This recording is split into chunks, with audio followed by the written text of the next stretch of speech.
तर जय शिवराय भावनो, आपण चालू श्रीमान रायगड छत्रपती शिवाजी महाराज यांच्या शिवराज्याभिषेक सोहळा साजरा केला. आम्ही निघालो 4 जूनला जयसिंगपुरातून. बसमध्ये बसल्यावर सगळी पोरं शांत होते. मग काय लावला की भावान पोवडा इस्कटला की ना.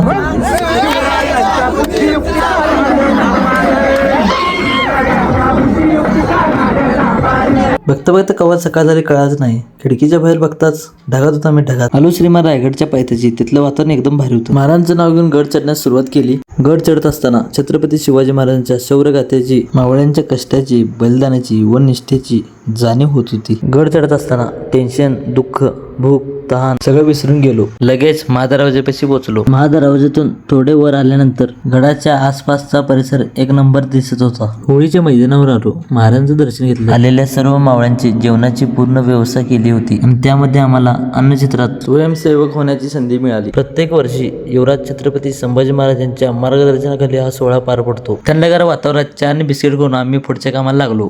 धार तलवार व शिवकालीन युद्ध कलांची मानवंदना चालू होती. तोपर्यंत महाराजांचे आगमन झाले. किल्ल्यांचे मोठमोठे मनोरे सुद्धा लाइटिंग लावून सजवले होते. रात्री सर्व कामे आटपून आम्ही महाराजांचा पोवाडा पाहायला गेलो. काय ती उत्साह आणि काय ती ऊर्जा एकदा पाहाच.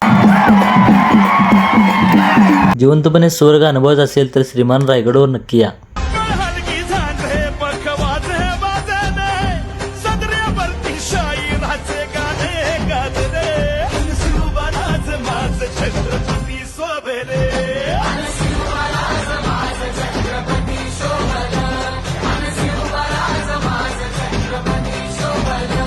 तर भेटूया भावांनो पुढच्या ब्लॉगमध्ये. जय शिवराय.